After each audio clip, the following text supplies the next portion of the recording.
Welcome back to Making Imagination, the podcast that looks at animated filmmaking one craft at a time. I'm Wes. Today we talk effects animation with Disney's own Dave Bossert. Now, Dave has been around. He's done a lot. He knows everybody. He's worked on a lot of movies, a lot of projects. So we actually talk more than just effects animation. We talk Disney animation history from his perspective. He was around for some of those big shifts in the industry. We talk Roy Disney, whom he personally knew, and we also talk books. We talk what's next, so stick around. Well, first off, Wes, thanks for having me on your podcast. I appreciate it, and it's great to be here. Let me just start out by letting your listeners know, like effects animation, the way I've always defined effects animation is that it's animation other than the character. And other than background elements moving, it's generally viewed, in my opinion, as the supporting character, if you will, of a film. So we're adding in various types of special effects that might be noticeable to the viewer, or the viewer just feels it because it's there and it makes the scene feel lusher. Things like shadows and tone elements to help round up characters, like in Who Framed Roger Rabbit, to help blend them into the live action. Water, fire, mud, bubbles, just to name a handful of things. And as an effects animator, we had a variety of tools. When I started out, obviously it was pencil on paper. But we were also able to do a lot of special effects within the camera, traditional camera. So putting blurs, filters, doing multiple exposures, those types of things through traditional camera. The effects artist would set those types of things up. But also, we used live action elements. In fact, people are very surprised to hear that we used live action rain that was filmed for Bambi in 1940-41. We were using that live action rain for Pocahontas, in 1995.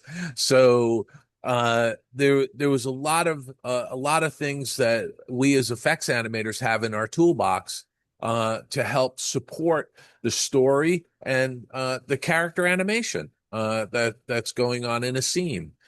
So that's generally how I describe it. Obviously, later on in my career, digital tools came into being. So, for instance, I was able to create digital snow in Halloween Town in Nightmare Before Christmas, which was a stop motion picture that Disney did with Tim Burton. It was directed by Henry Selick, and Walt Disney Animation Studios was asked to help out a little bit on doing some wire removal and stabilizing some scenes that had a little, somebody bumped the camera or something while they were shooting.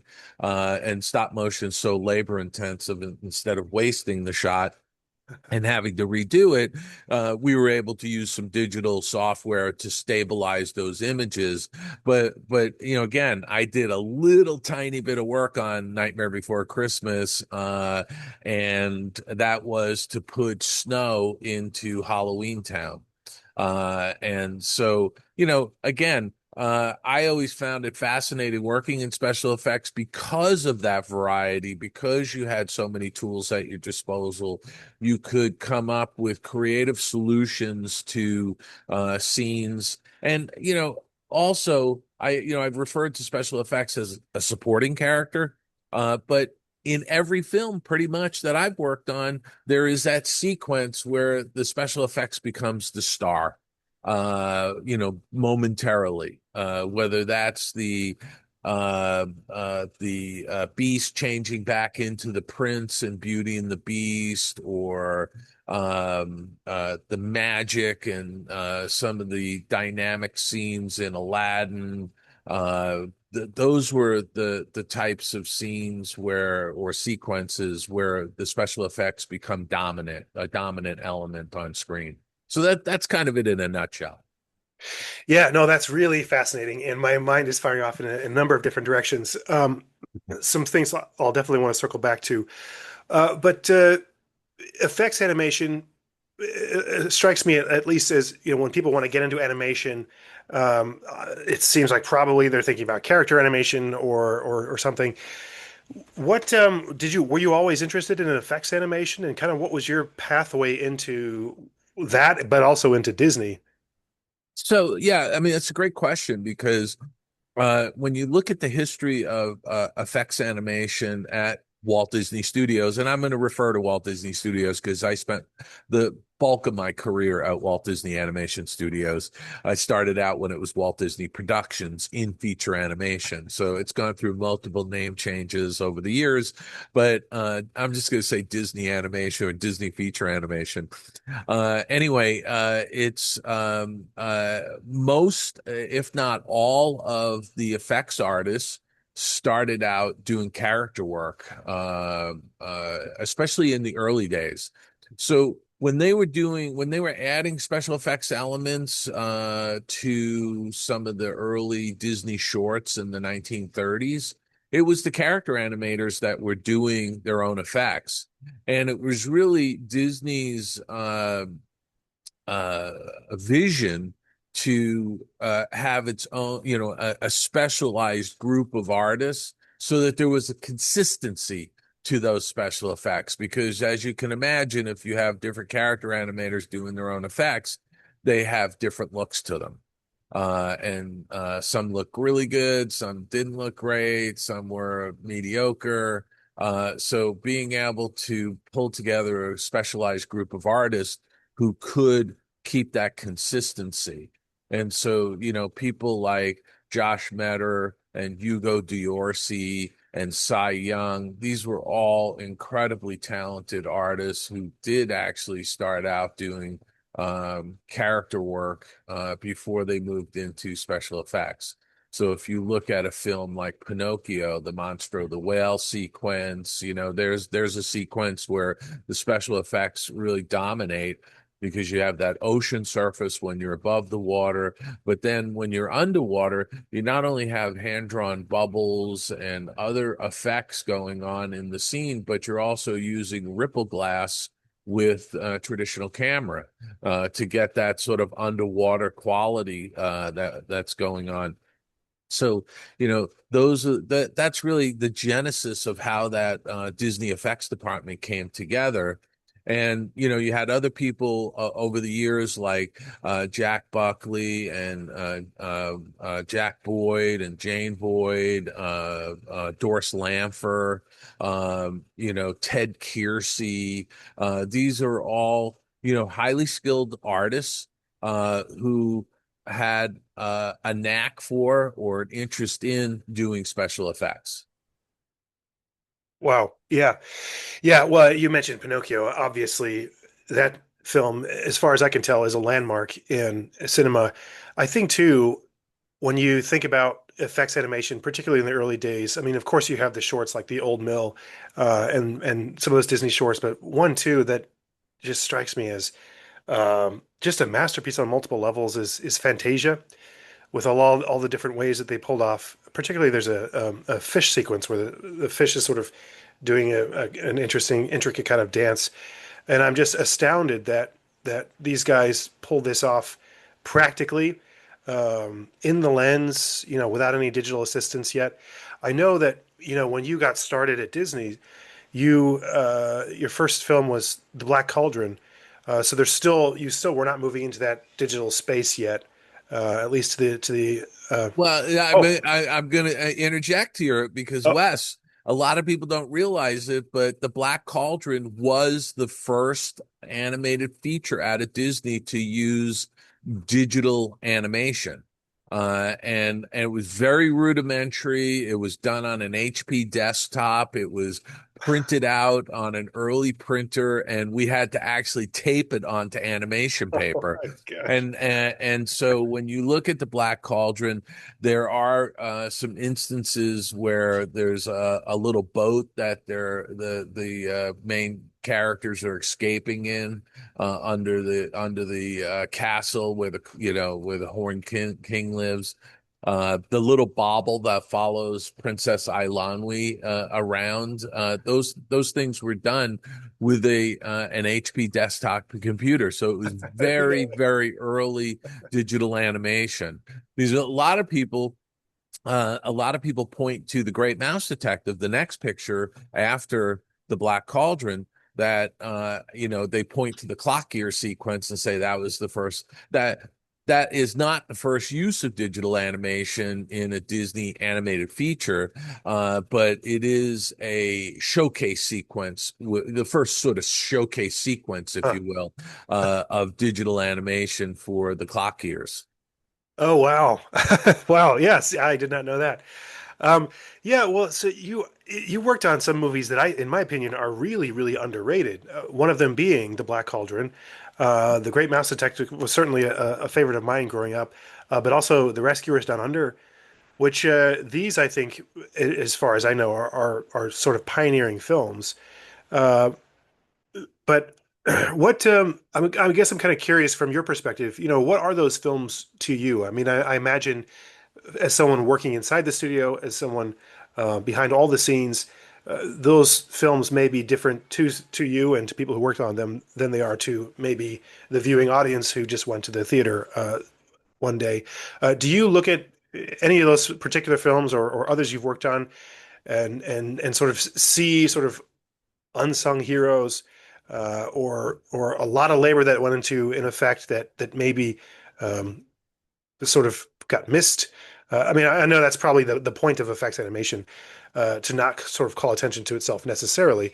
But yeah, I guess kind of what are some of those films to you? Well, again, another great question because, I often get hit with, what is your favorite, favorite film that you worked on? And that's like saying, who's your favorite child, right? Yeah, you can't pick one, even if one of them is raising their hand, pick me, it's I look at each one of the pictures that I worked on over the years, and I get a flood of memories of things that came back to me, things I learned, who I worked with, colleagues, colleagues who are no longer with us. So those films all are meaningful from that standpoint, where again, every film I worked on, I learned something. I learned something new. I furthered, my craft and honed my skills. And so I look at that as each film being a learning experience. And part of my career is that, I like to learn new things all the time. And so I never really sat still. I got to be the visual effects supervisor on Fantasia 2000, and I felt like that was really kind of my swan song, if you will, with feature animation. And I wanted to do other things and move into different directions. I wanted to do theme park experiences, immersive experiences. I wanted to do projects that used animation in combination with live action and projection techniques and all of those kinds of things.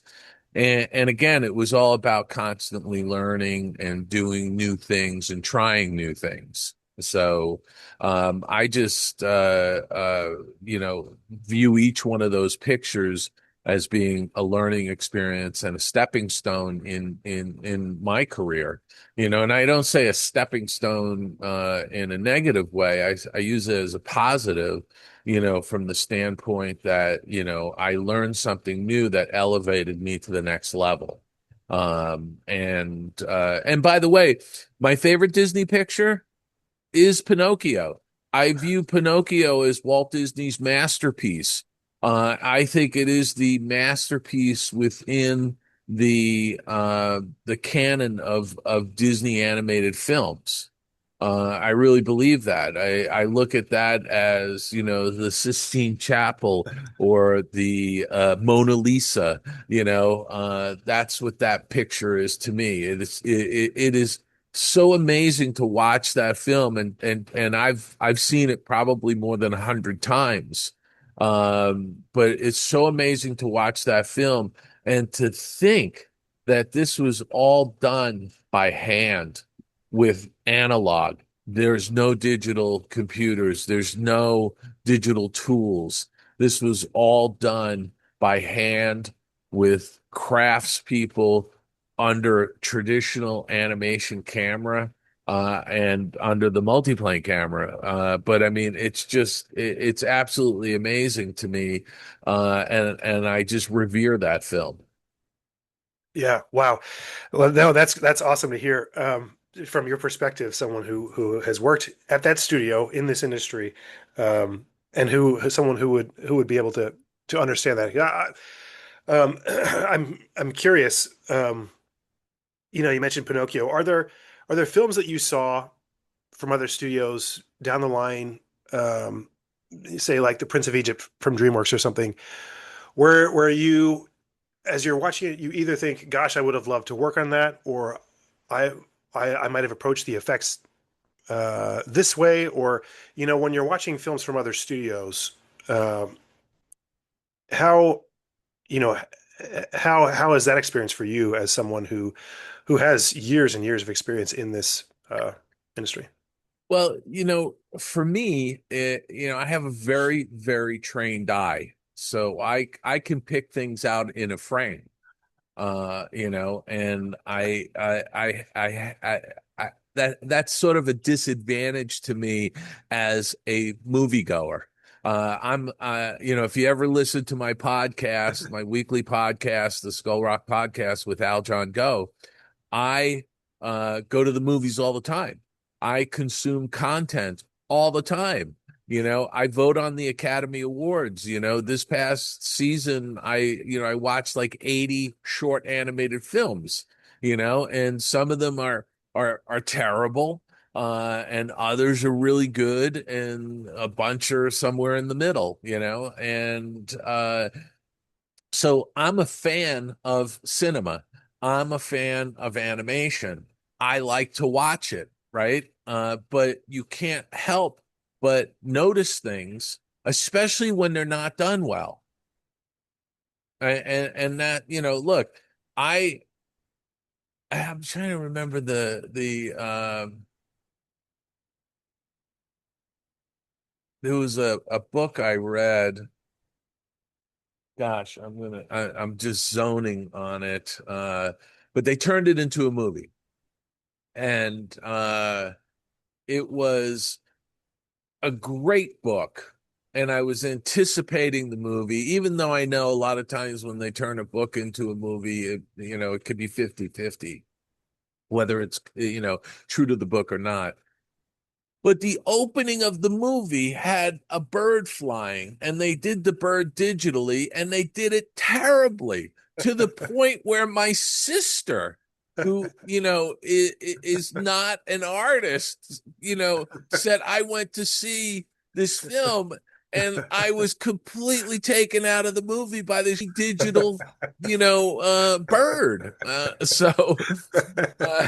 so yes, the answer is I of course I'm going to notice stuff, and I generally notice bad effect shots, and I could spot them right away.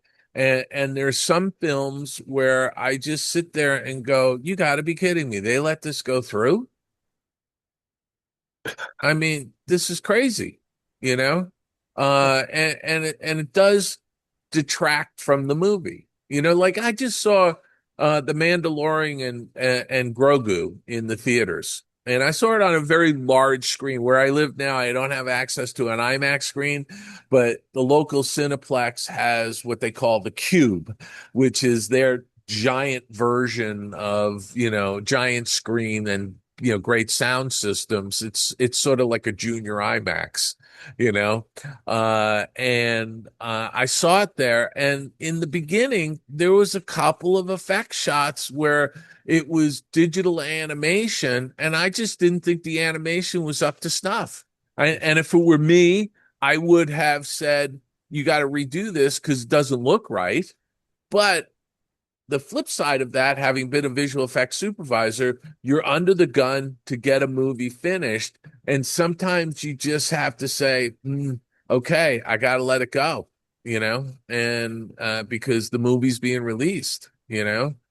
I did some work for Sam Raimi years ago with a friend of mine, and we were charged with doing a couple of effect shots for the first Spider-Man movie with Tobey Maguire, and they were in a bind because Sony was doing that movie and Sony ImageWorks was doing the effects. And Sam wanted these additional shots, and Sony ImageWorks says, "Absolutely not. We're struggling to meet the deadline for this to get out."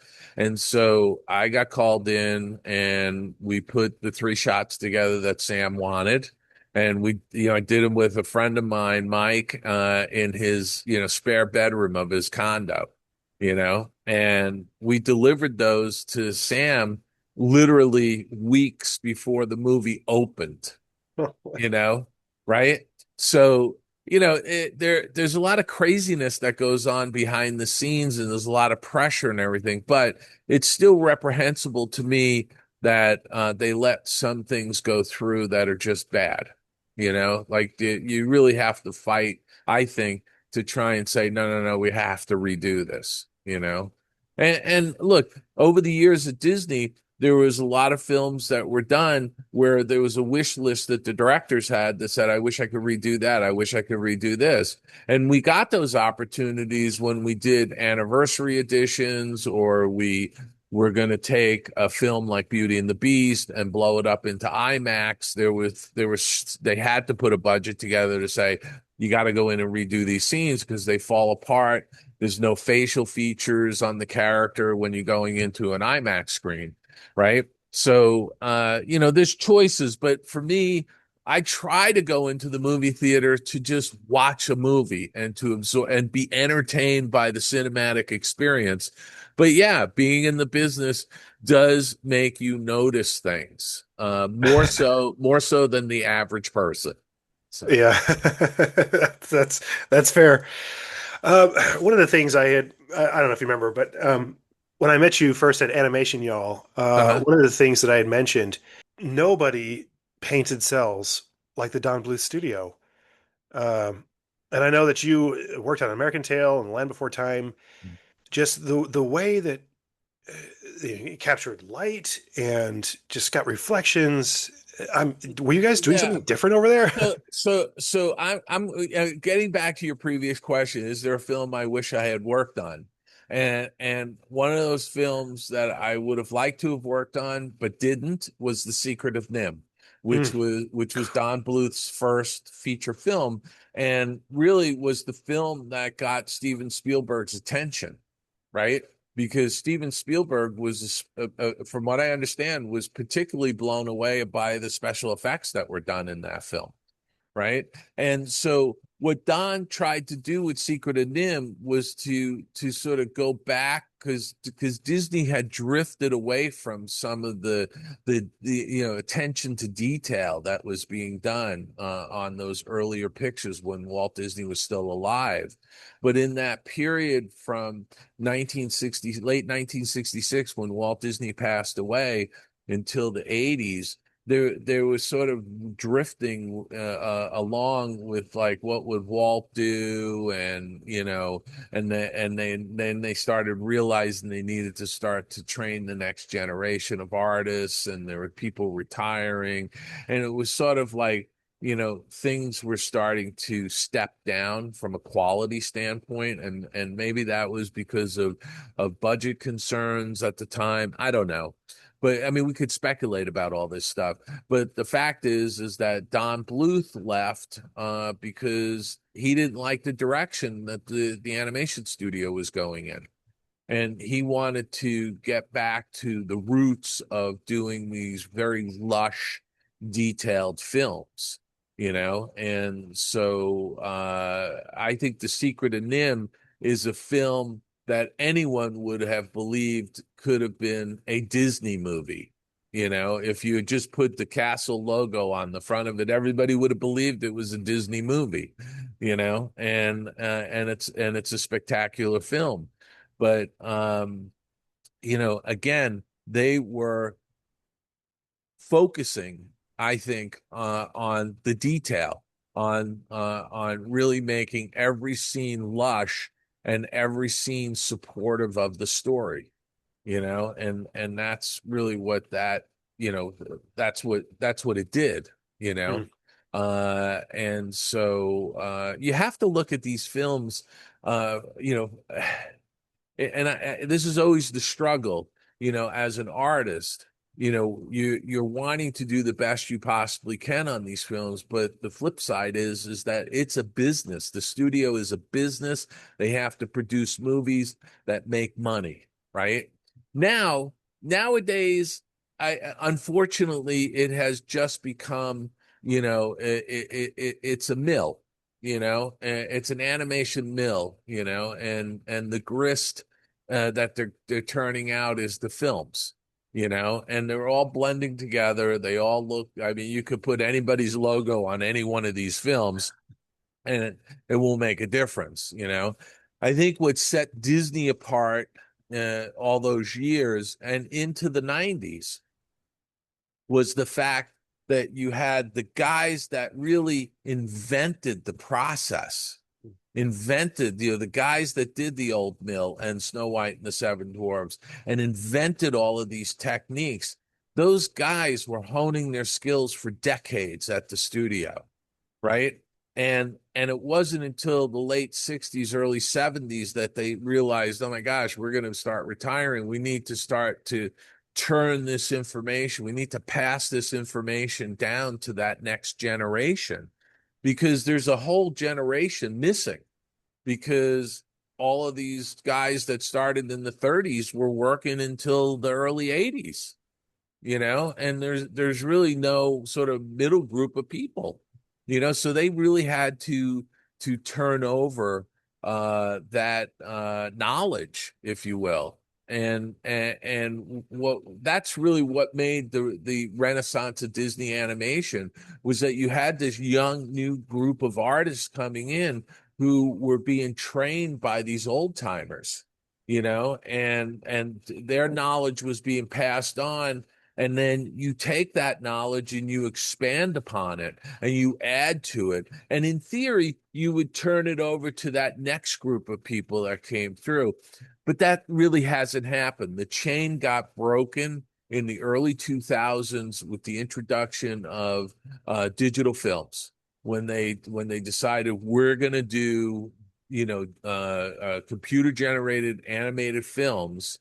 A lot of the people that had been trained by that previous generation, they left. They got laid off. They drifted away. They didn't want to be involved in doing digital films and things like that. And I think this was really a big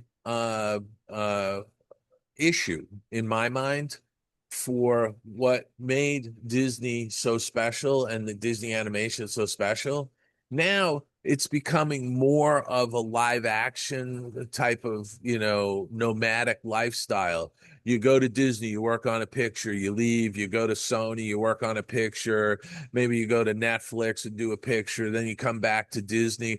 And I'm seeing it, by the way, on LinkedIn. I'm seeing people making the announcements. Hey, I'm going back to Disney Animation to work on this picture, and so it's just become a nomadic lifestyle that is not necessarily holding up the legacy of what Disney was, and maybe I'm being a little harsh, but this is my view of it because I look at some of the pictures that came out over the last several years and it was very disappointing. Strange World was a disaster. Wish was awful. I mean, I thought they took a step backwards animation wise. I was appalled and had numerous conversations with colleagues about how bad the character animation was. It felt to me like the characters, everything they were doing, it was like they were posing for selfies. And they weren't acting. They weren't imbuing the character and making you care about them. And I just thought that that was extremely sad to see that, because any one of those films, Strange World, Wish, any of them, you could slap a Netflix logo on the front, a Warner logo, a Sony logo. There's nothing that says this is a special Disney movie, and that's what I miss today, because I think the animation, the theatrical animation part of the business has become commoditized. It's just, again, it's the mill that's just grinding out pictures. I think there's too many of them. I think I go in and I see some of these films, and they're derivative of other films, and it's a shame. So I Yeah. don't want to get too negative. I really No. don't. And I'm generally an optimistic and positive person, but I'm just giving you my view of what's been going on. I think there's a lot more interesting animation and interesting things going on with series, adult series animation, streaming, things that are on the streaming services. Independence, people like Bill Plimpton and Jim Capabianco, who did a wonderful job with Leonardo, which was a combination stop motion and traditionally drawn animated film. I think that there's a lot of interesting stuff going on, and it's very vibrant out in the animation world with independent projects. I think that the features that are being done in Hollywood, and I put air quotes around Hollywood because a lot of this stuff's being done all over the place. But from the major Hollywood studios, those the Mario brothers, and the films from Illumination, Minions and things like that. They're all sort of almost formulaic, and they're all looking kind of the same.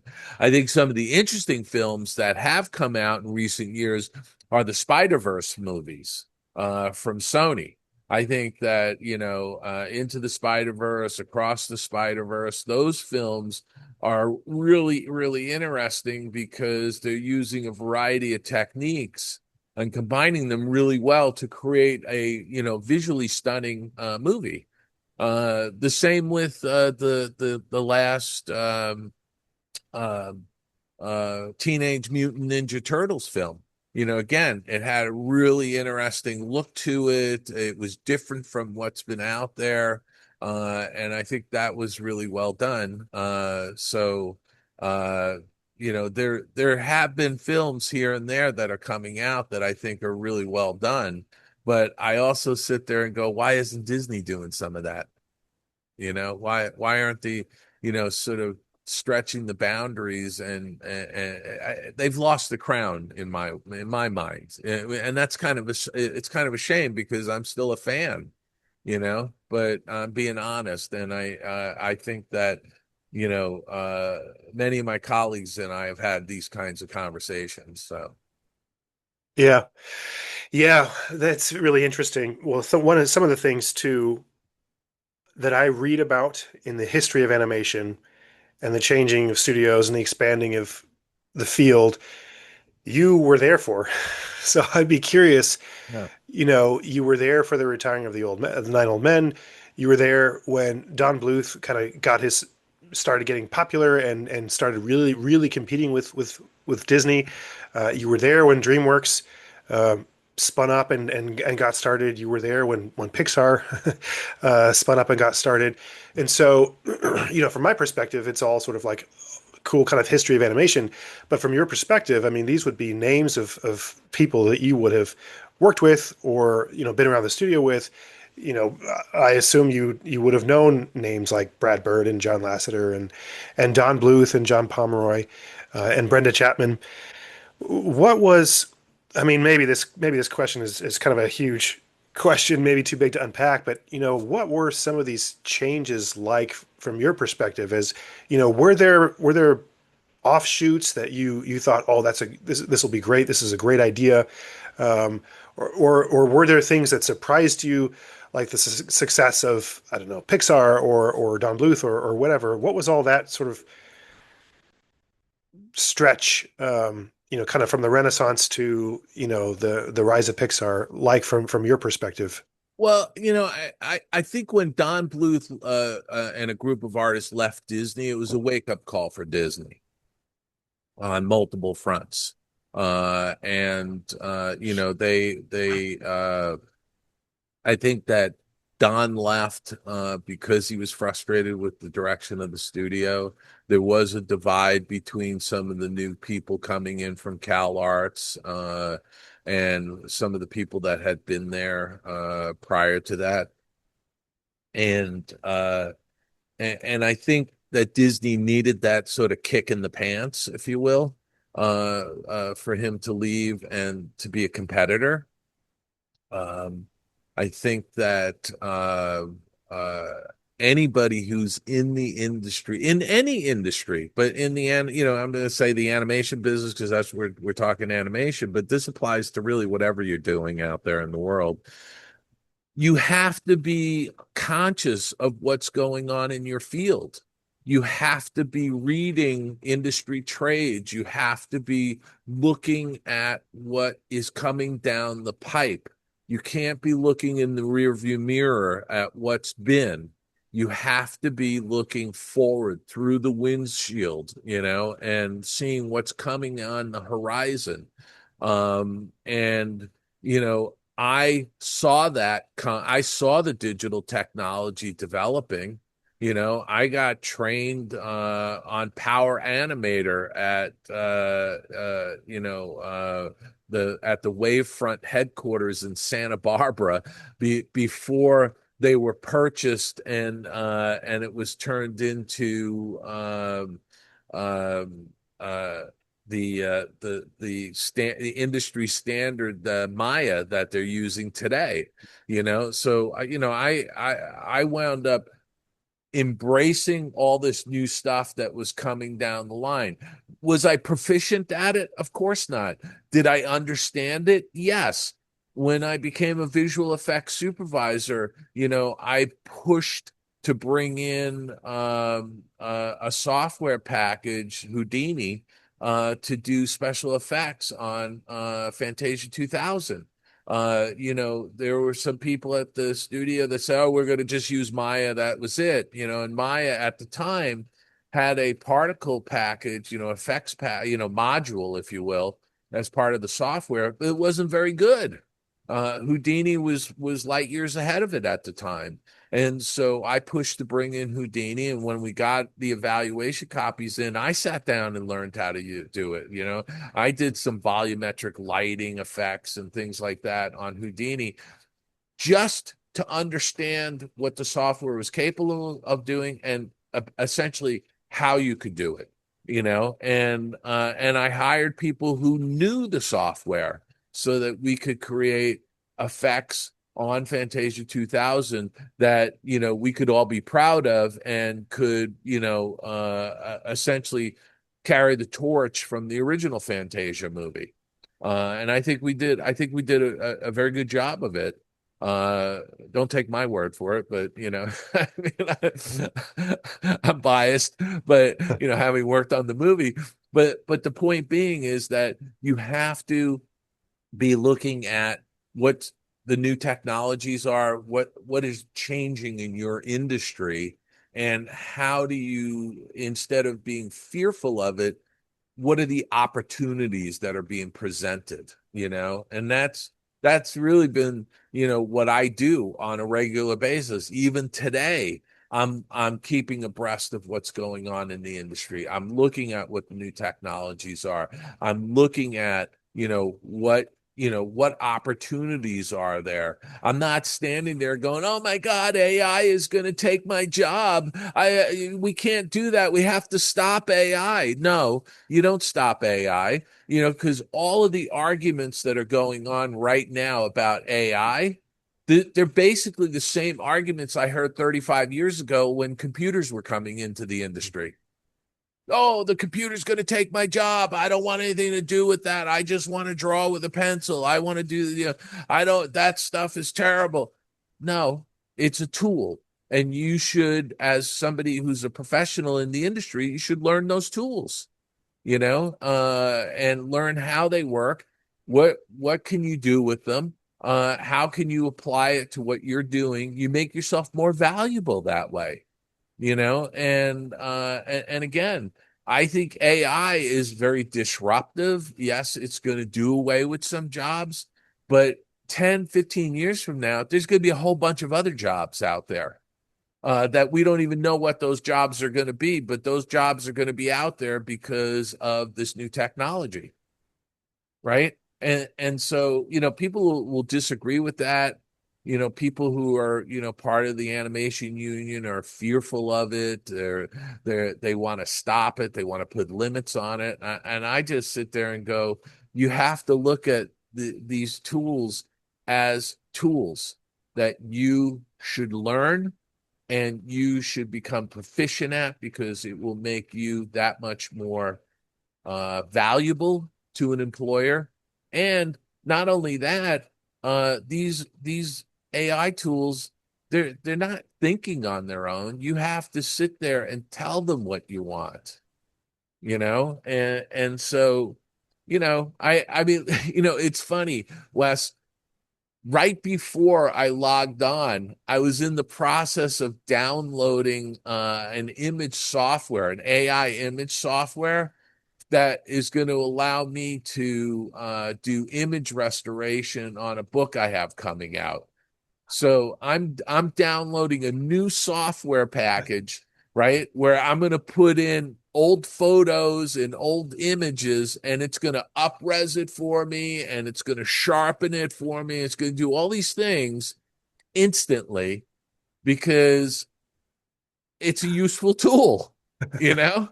Right? Because years ago, I would have had to have tried to find, a higher res image, or I would have had to have gone to some specialty boutique place to do, some high res restoration on something and pay a lot of money for it. I could do it on my Mac, right? So I look at all these things as tools. And I'm not stuck in the past. I'm looking at what's coming down in the future and what can we do, and what can we, all of these tools, and I'm going to ramble on here. I'm sorry. I look at, there are more opportunities today for people who are going into animation than there was when I started out. I can count on one hand the studios that were around when I first started out. Okay. And now the entire industry is a global industry.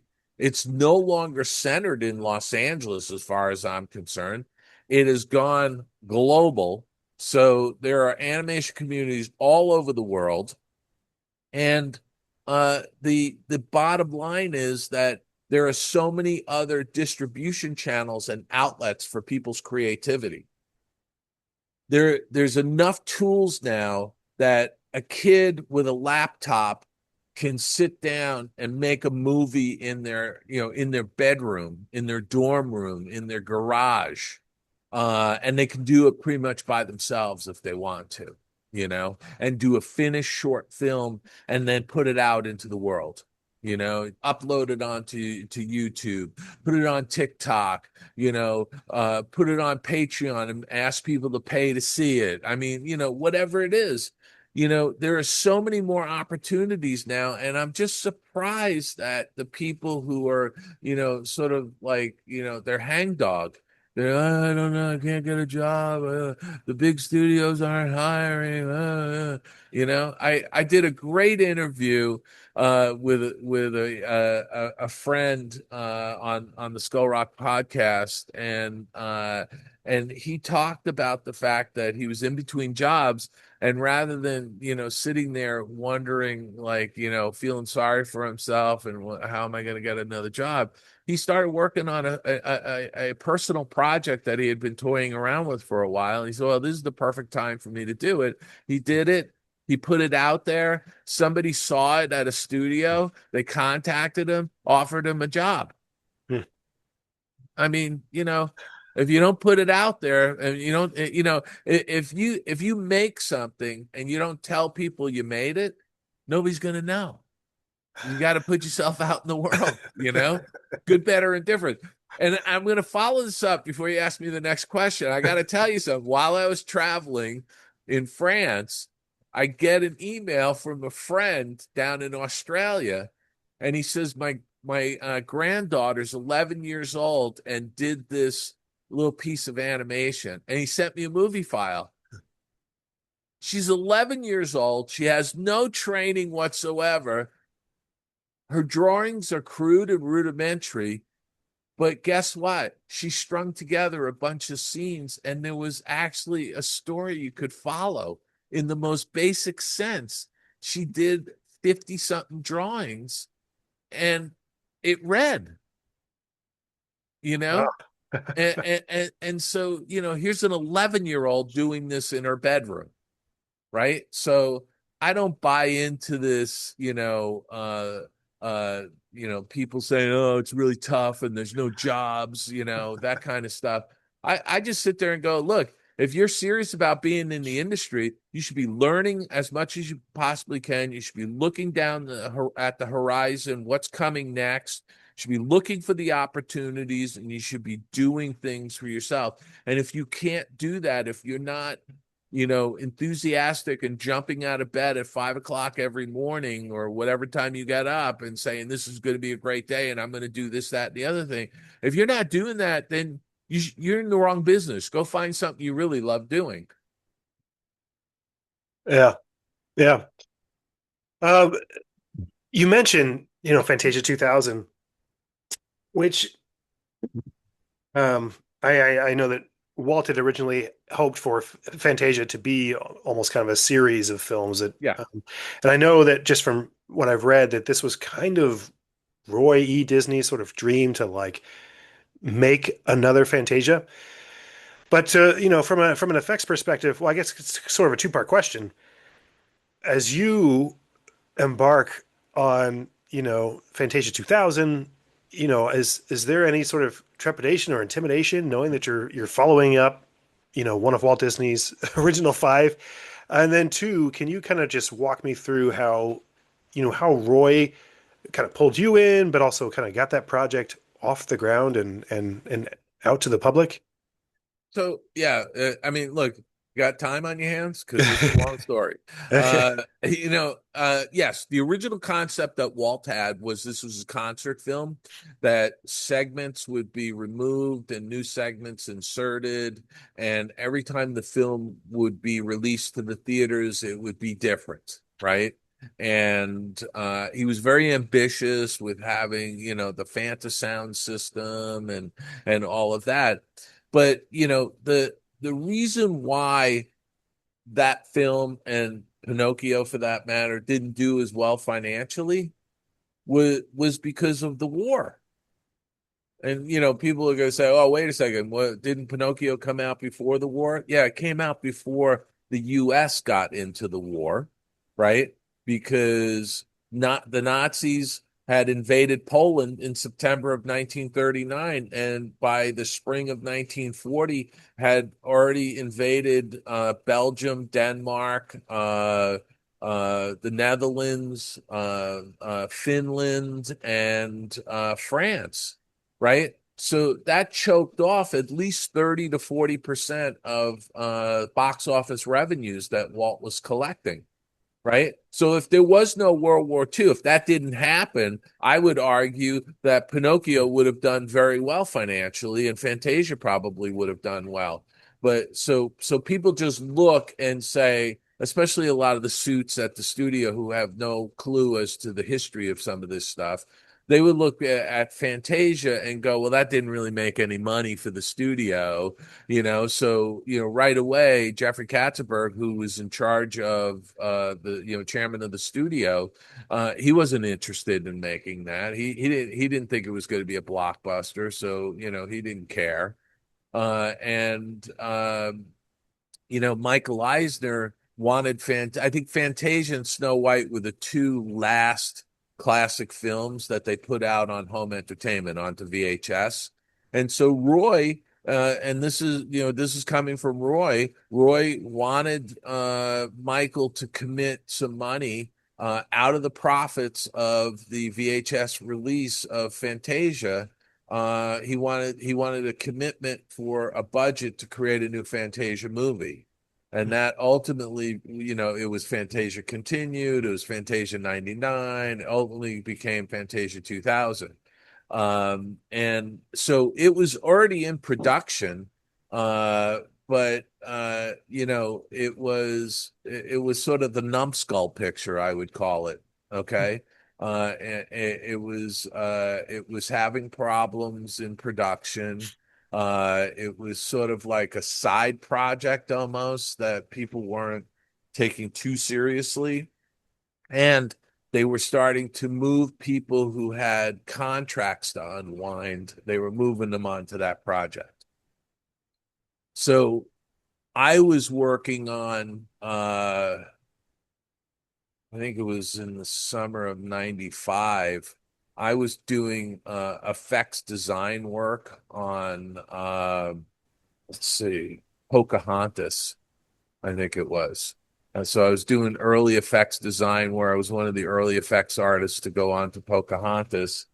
And Peter Schneider, who was the president of Disney Animation at that time, came into my office and plopped himself down in my Kem Weber airline chair and said, "Hey, boss, what would you think about going on to Fantasia 2000?" And I was like, "What? Like, what is going on here? Are you guys going to get rid of me? What, like, what's happening here? And so I actually, he didn't come into my office. I got called down to his office, and the follow-up meeting I had was him coming to my office, but I got called down to his office out of the blue. I had no idea what it was about. I thought I was going to get my head handed to me for some reason, but I couldn't figure out what that reason was. And I go into his office, and he had one of those buttons where he'd hit a button and the door would close behind you. And he said, "Oh, hey, boss, sit down." I sat on his sofa, and he wheeled up in front of there was a coffee table between the two of us, but he wheeled up on an office chair, with his feet. He wheeled up, and he leaned forward. He goes, I want you to go on to Fantasia 2000. And I was so shocked at that moment. And I'm going to use a word that maybe some people in your listeners will be offended by, and I don't mean any offense by it. But I said to Peter, because he told me that, and there was this pregnant pause. There was this moment where neither one of us said a word, and then I just looked at him and I said, "Peter, that's the retard picture." Okay. And he just burst out laughing. He burst out laughing, and he composed himself. He says, "Okay." He goes, "Look, the movie's having some problems." so so we had this conversation, and I said, like, why me? Like, what did I do? Kind of a thing. Like, I thought I was getting the shaft here. And so I ended the conversation. We talked, and he was telling me a few things that I'm not going to go into all the detail here, but he I just basically said, could you give me a couple of weeks here to go talk to people who are working on the movie so I can get a better sense of what's going on here, and he said, yes, absolutely, so I went and I talked to all the different people that were working on it. I talked to Hendel Butoy, who was the supervising director for the movie. I talked to people in scene planning who were working on it, and checkers, and some of the artists that were attached to it. And I got a better sense of what was going on with it. And so that's when Peter came down to my office after those couple of weeks and plopped down into my Kem Weber airline chair and said, well, what do you think? And I said to him, I said, look, I talked to all these people. I know that there's a lot of issues with this project. And I said, if you're telling me that the studio's committed to making this movie, and I said, then I'll go ahead and give it a shot. But I told him, I said, I have to be both the artistic coordinator and the visual effects supervisor on the movie. And he said, not a problem. And I said that I feel like in 6 months, if this shoe doesn't fit, I want to know that I can get off and go back on to Pocahontas or whatever project. And he says, got my word. And I said, okay. That was it. And I never went in 6 months later and said this isn't working. It was really tough the first year or so that I was on that project because it was a bit of a mess. And we were, constantly trying to weave in between the projects that were going on that had release deadlines. And after I committed to it, I got told by the head of production that I couldn't have the effects people in the building. I had to build my own effects team. And so I was like, okay, look, it's a challenge, right? But what I wound up doing was I was one of the first people I hired onto the effects team was an incredible effects artist named Jeff Howard. He passed away a couple of years ago, but he really was one of the top effects artists in the business. But he had a prickly personality. He could be very difficult with people. But I had known him since I got into the business. In fact, I assisted him on the Black Cauldron on some scenes that he was doing. And so uh, I called him up and said, "Hey, you want to work on Fantasia 2000?" And he said, "Yeah, I'd love to." And so once I put his name forward as somebody I wanted to hire, I immediately got a call from a vice president at animation. And Kathleen Gavin, God love her, she asked for me to come to her office, and I got to tell you, I walked into her office laughing, and I said, "This is about Jeff, isn't it?" She says, "Oh yeah." and I said, before you say anything, I said, "Look, I have to hire effects people." And I said, I have to build my own team. And she's nodding. And I said, and Jeff is one of the best people in the business.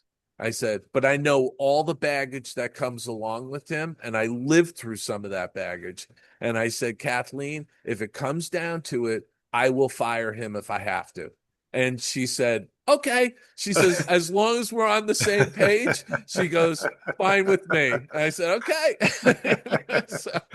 so and that's pretty much what wound up happening. Was I hired a lot of individuals.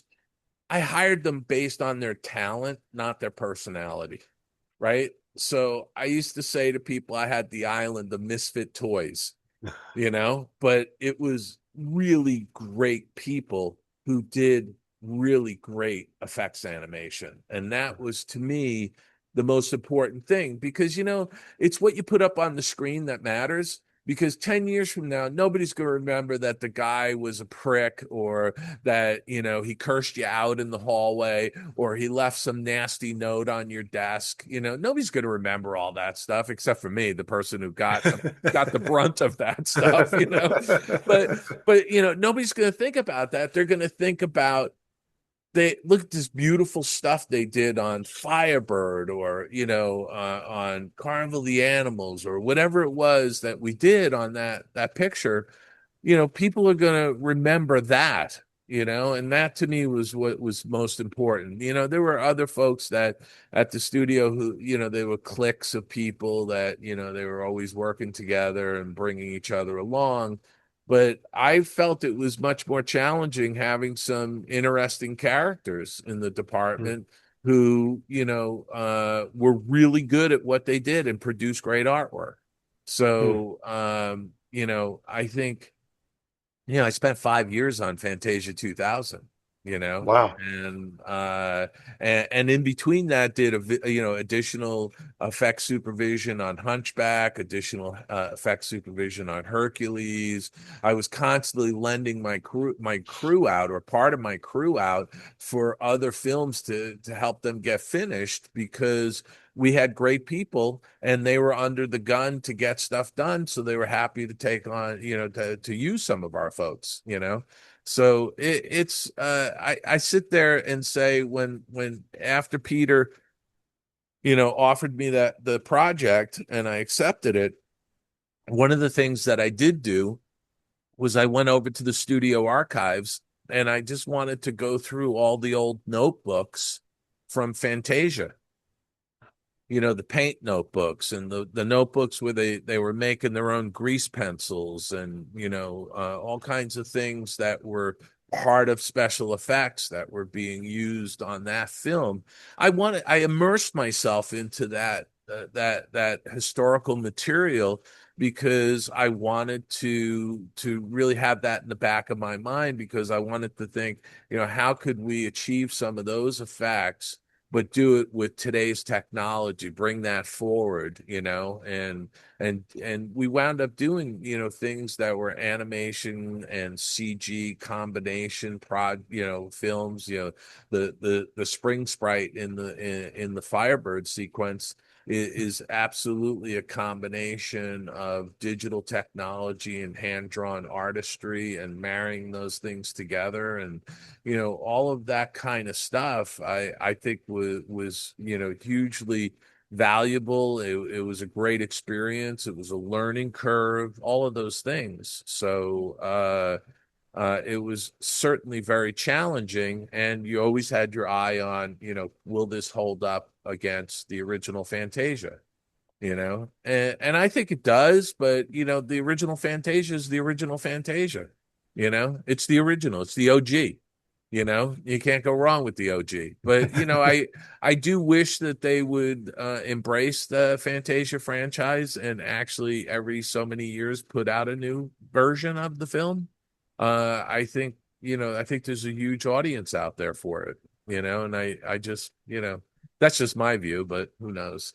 But in today's world, if it doesn't make 150, $200 million opening weekend, the studio doesn't want to look at it.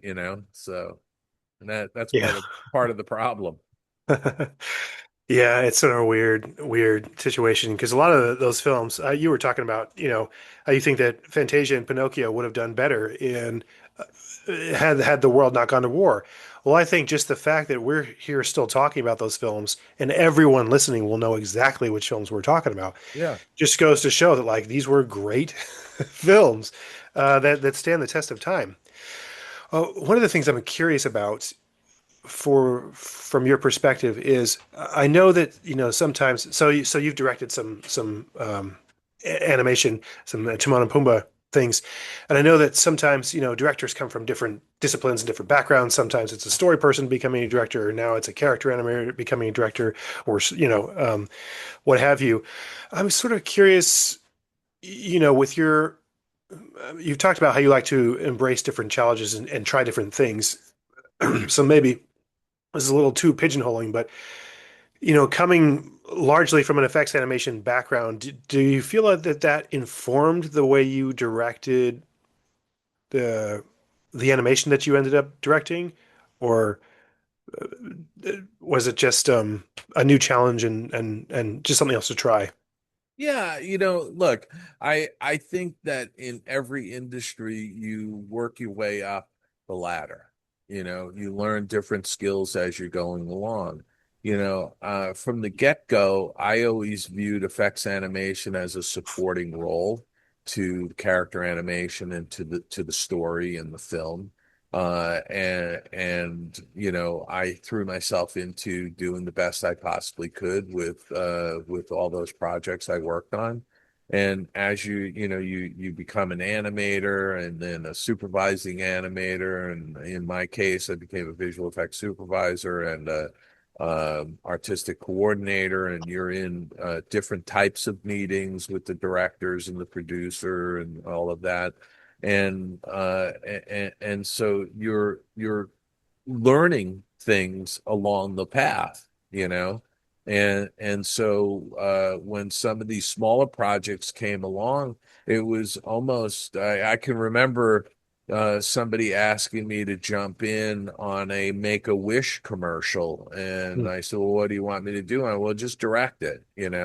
And so you just go in, and it's a 30-second commercial, and it was boarded out already, and it was just basically you're shepherding along to completion, and you're making some decisions on color or this or that as you're going along. But you're building up your skills in different things.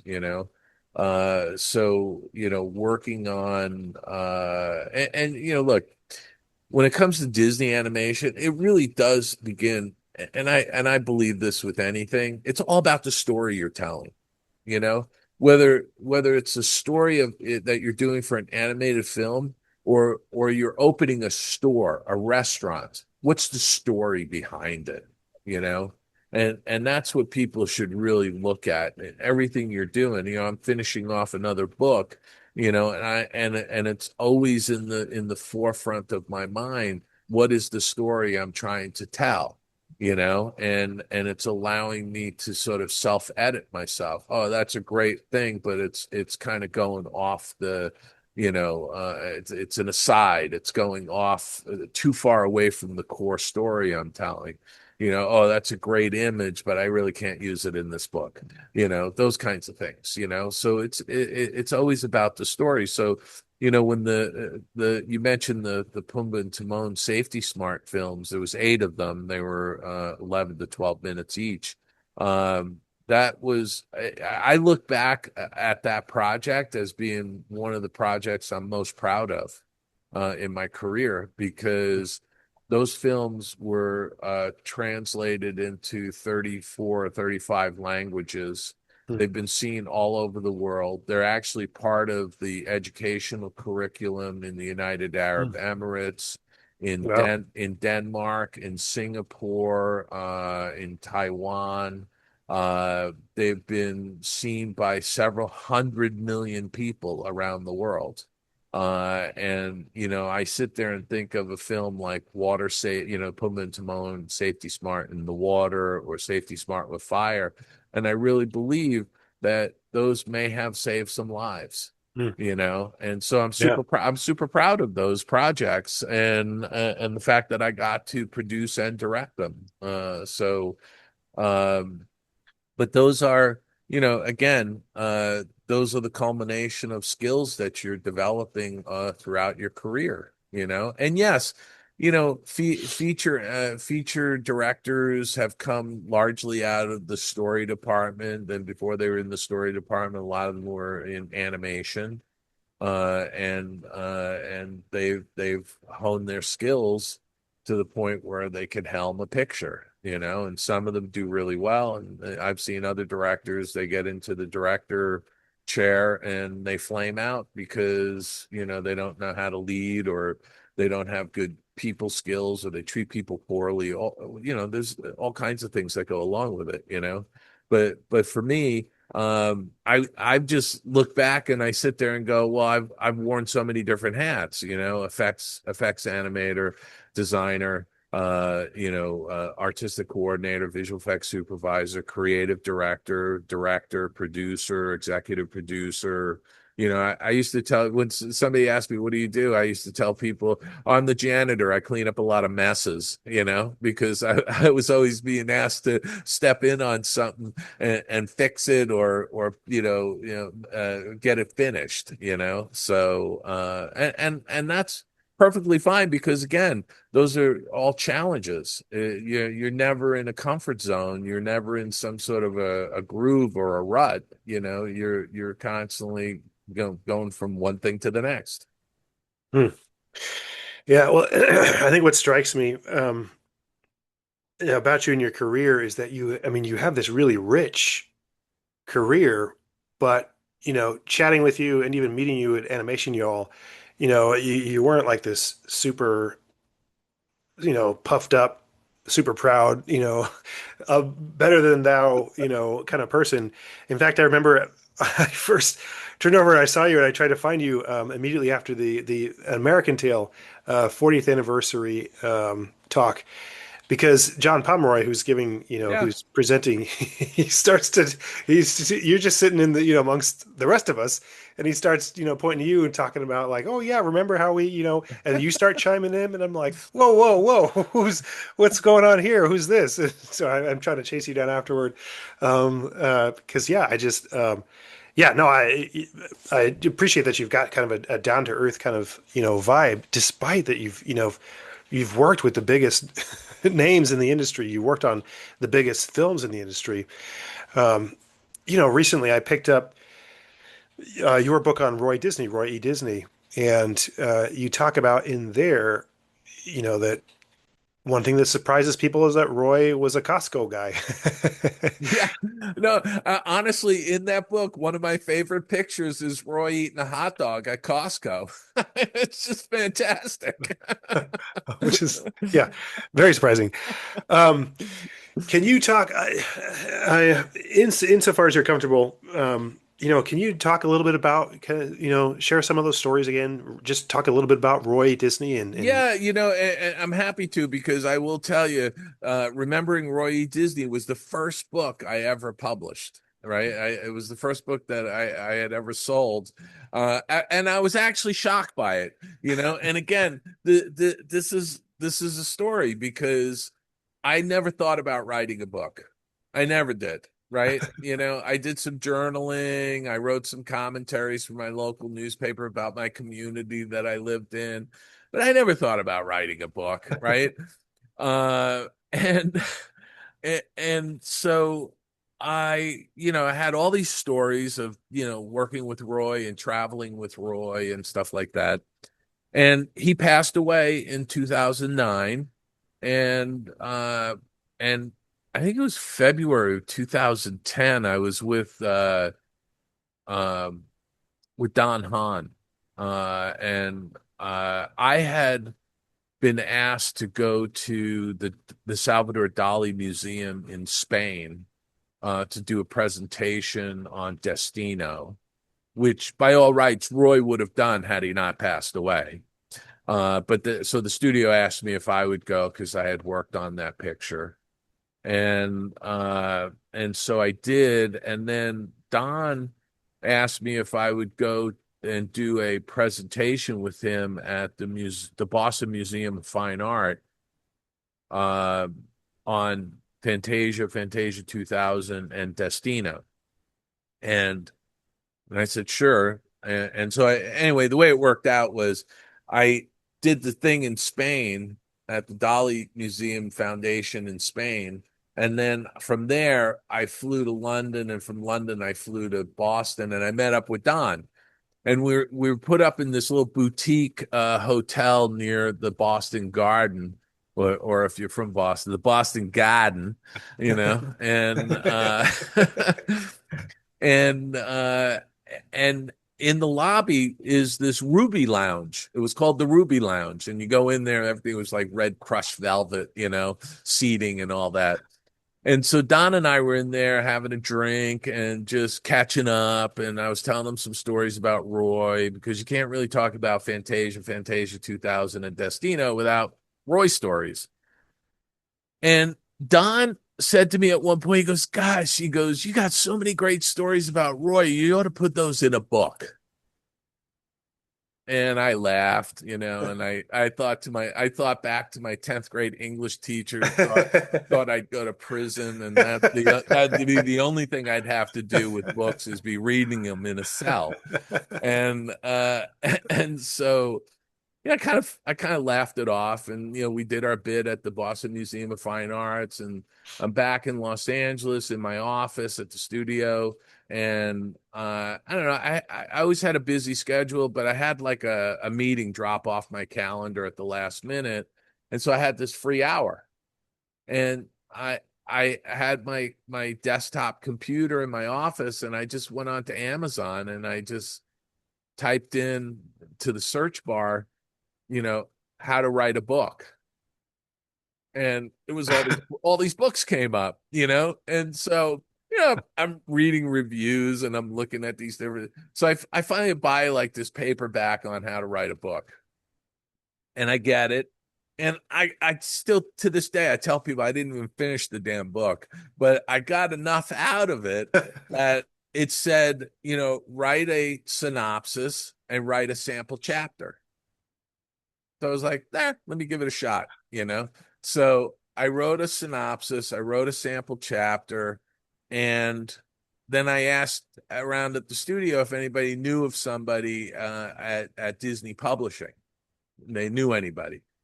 And so I got the name of this editor, and I just cold emailed her and said, "Hey, I told her a little bit about myself and the fact that I worked with Roy all these years and da da da, and I'd love to put all these stories in a book." And so she responded saying, "Oh my gosh, I loved Roy, and she knew Roy, and she knew who I was, and even though we had never met, and so I happened to be going to New York because the publishing group at that time was in New York, and I was going to New York on some business. And so I told her I'd be in New York on these certain dates, and then maybe we could have lunch." So we wound up meeting at the Gramercy Tavern in downtown. I don't know why I remember all these details when I started talking. But we met up at the Gramercy Tavern, and we had a lovely lunch. And by the end of the lunch, she said, "You know what? We really want to do this book." And that was it. And it was like Wow. I walked out of there, and she was like, "I'll get you a book contract sent over to you to sign," and da da da da da. And by the way, and this is for your listeners, if you do something for the first time, don't expect to make any money off of it. I've always had it in my head. If you do something for the first time, I don't care if it's your first acting gig, your first book, whatever it is, don't expect to make anything. And if you do make something, great, but don't expect it, you know?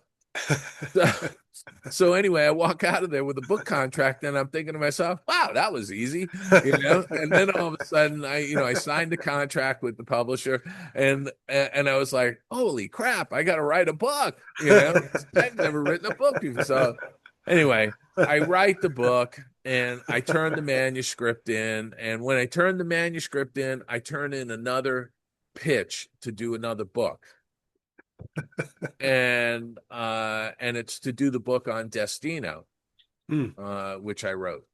And so I turned in that pitch, and they were like, "Yeah, we want to do that book too." And they sent me another book, and I'm like, "Wow, this book business is so damn easy."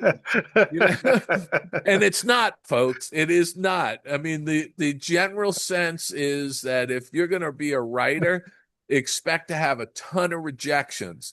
I just happened to be very, very lucky that I got like the two things I pitched right away. They were like, "Oh yeah, we want to make that book."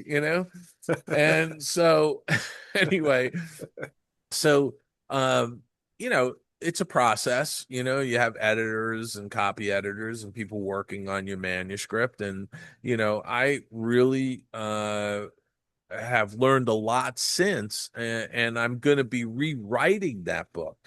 Oh, I'm going to do a new edition for Roy's 100th anniversary, oh, wow. which is in 2030. And I've actually already started rewriting that book.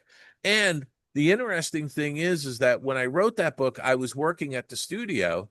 And so, they came back to me and said, "Hey, this business with Roy not getting on well with Michael and all that, you should probably take that out of the book for your career." That's how they said. It was like, for your career's sake, you should remove that. So I'm going to put a lot of that stuff back in, but now that I have some distance from it, I'm gonna, rewrite that. I'm rewriting it all, but the interesting thing is, after I got that second book contract, then I I wrote that book and I turned it in and pitched another book, and they gave me another book contract. So it's like three in a row, right? And at that point, I was like, I should probably get an agent. So I got a literary agent in New York, and Richard, and he took me under his wing. He was a super nice guy. He's since retired. Um, but and then I thought to myself, I really need to hone my writing skills. And so I enrolled at the UCLA Writers Program. And Hmm. again, I'm learning new things. I'm learning about the publishing world. I'm learning about, writing better. And so I wound up going to the UCLA Writers Program at night for like 4 years. I wound up getting a certificate in creative nonfiction and a certificate in fiction writing. And so and by all accounts, and I, this is from people who read my books, and some friends who are brutally honest, like too brutally honest sometimes, but they're honest with me, and they say, your writing has really been improving, like from book to book, your writing is just getting that much better, and you're really telling, more concise, it's more concise writing, it's flowing better, and all of those things that happen when you do something and do a lot of it and keep doing it. You just continuously improve. And so, for that, that's really how I got into this whole writing gig and doing, look back here, all of these are all the books I've written, Wow. right? So it's again, all the information is out there in the world. You have to be motivated to find it. You have to be motivated to improve. And I always say, if you think you know it all, you're dead in the Hmm. water, because Hmm. none of us know it all. And you always have to be open and learning new things. And so I'm continuously learning new things, whether it's a new software program, or whether I'm doing a deep dive into a topic for a new book, and doing all the research and really, looking for the material, so that I can be as concise in my storytelling as I possibly can. Those to me are important things, and they keep you excited. So Yeah. I don't know if I answered your question, but I mean, I could sit here and tell you stories about Roy. I mean, there were some stories that I didn't put in the book that I think were just, you know, I don't know, people would have taken them the wrong way, or, Sure. they might have been just a little off. But it's, he was an interesting guy. My friend George Scribner, who directed Oliver and Company, and uh, Mickey's Prince and the Pauper. He used to if you were with him and you saw Roy in the parking lot or something, George would always say, "There goes the richest guy in the trailer park." I mean, Roy was amazingly down to earth, and the way he spoke to you or I is the way he spoke Hmm. to the president of the United States, Hmm. or a king of a country in Europe. He treated everybody with respect, and he never took for granted his name or his wealth. He was always just incredibly pleasant. I saw him jump in to help take artwork down off of boards with Mm. us. I remember flying in. We were on a trip, and he decided to take a little side stop because he was having a new sailboat built in Rhode Island. And so we were in New York with him, and flew in on his plane so he could fly wherever he wanted. He's like, "Oh, I'm just gonna stop over in Rhode Island. I want to check on my boat, before we went on to Chicago." And so I remember the plane landed, taxied, parked. They, put the ladder down and opened the door, and the stairway down and opened the door, and up pulls this limousine. And Roy's standing in the doorway of the plane, and he looks at Larry, the co-pilot, and he says, "Larry, who's that for?" And Larry was kind of nervous. He's like, "Well, we got it for you guys. Would you want something different, Roy?" And Roy was like, "Yeah, can you just get me a rental?" And he goes, and then he says, "Why don't you and the flight crew take that to the hotel?" So he had the flight crew take the limo to the hotel, Oh, wow. and then we got into, like, it was like a four-door like sedan that they immediately pulled over this sedan from some rental place, and we got in, and Roy got in the driver's seat and drove. So it was just a lot of funny stories like that, which what I tried to convey in that book for the people that didn't know him was that he was this genuine, down to earth individual. And I wanted people to get a sense of who he was when they finish reading that book. And I think they'll have a greater sense of it when I have the rewrite of it, because I'm going to add in some additional stories, and I also have a bunch of new photos and things like that I want to put into it. So I think that, again, it's celebrating somebody who did so much for so many, and I don't think has gotten the recognition he deserves. No, that's awesome. Um, well, we're getting close to time here, so probably just one or two more questions. But you know, in your career, you've learned a lot of things. You've tried a lot of things. You've done effects animation. You've done Disney. You've done Yeah. Sony with the Spider-Man. You've done, you've branched out into books. Insofar as you're allowed to share or willing to share, like what's next for you? Like, you know. Well, there's always something next. I honestly don't know exactly what that next will be. I have a bunch of books still in me that I want to get done. I've got book projects every year for the next, out to 2032 right now. And I used to say out to 2030, but it just keeps growing. The list keeps growing. But Yeah. yeah, I have a bunch of books I want to do. I want to tell some stories that haven't been told. And that's, one of the things I look for when I take on a book project is that I do want to tell a story that hasn't been told. When I did my House of the Future book, that story hadn't been fully told.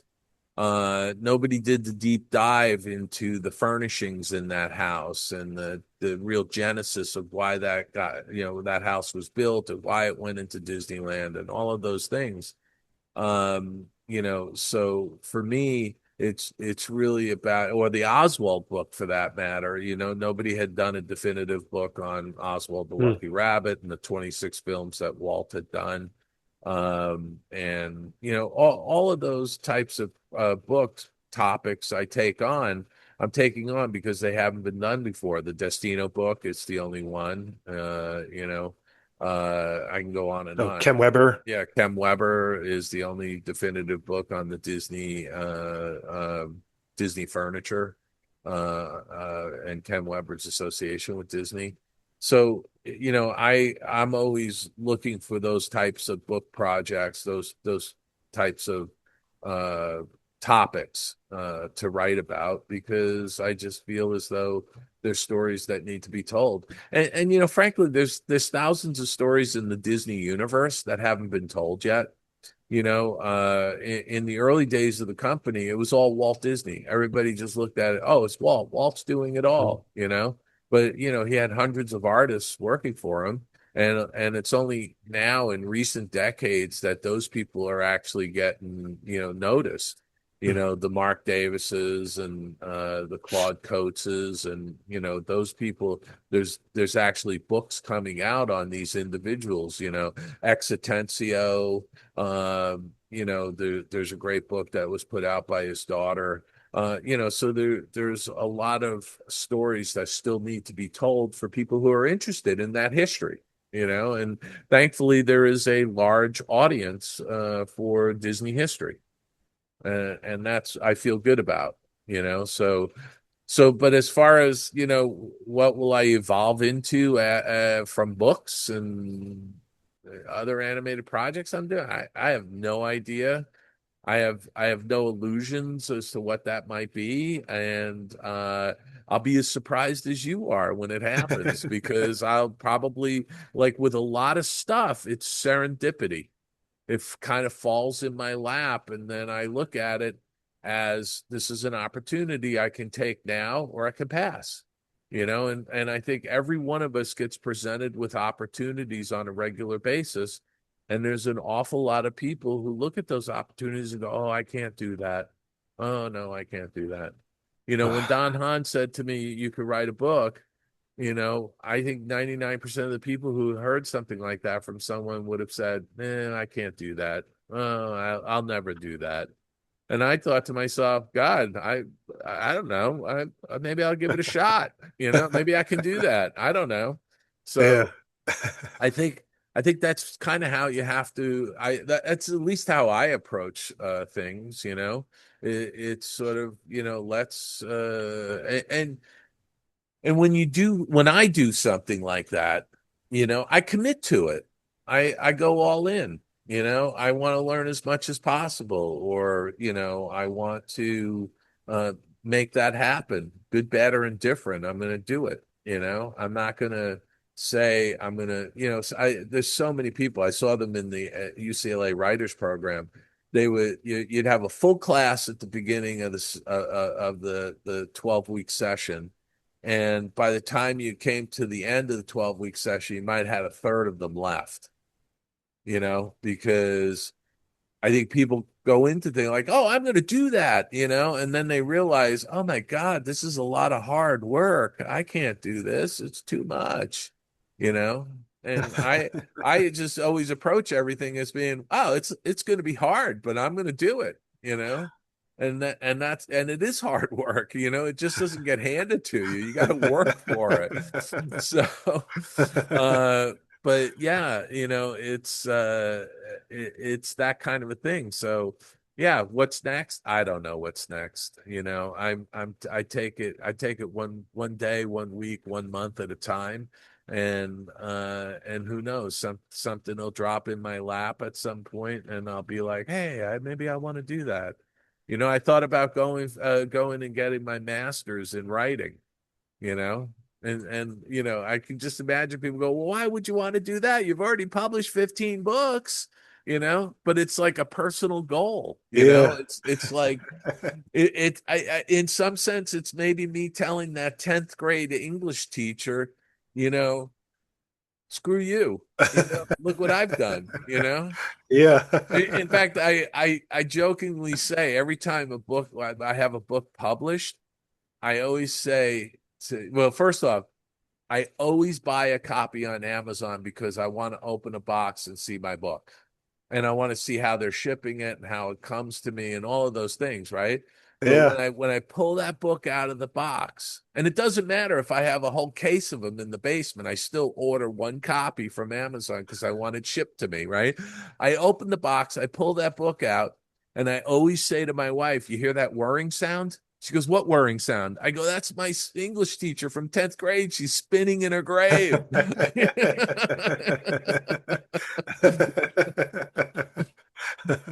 So, Uh, uh, well, Dave, this is gold, and you've been generous with your time. So, thank you so much. Thank you. absolutely, my pleasure. You know, Wes, it was great talking to you. I appreciate you inviting me onto your podcast, and thoroughly had a good time. I had a flood of memories come into my head while you were asking me questions. So, thank you.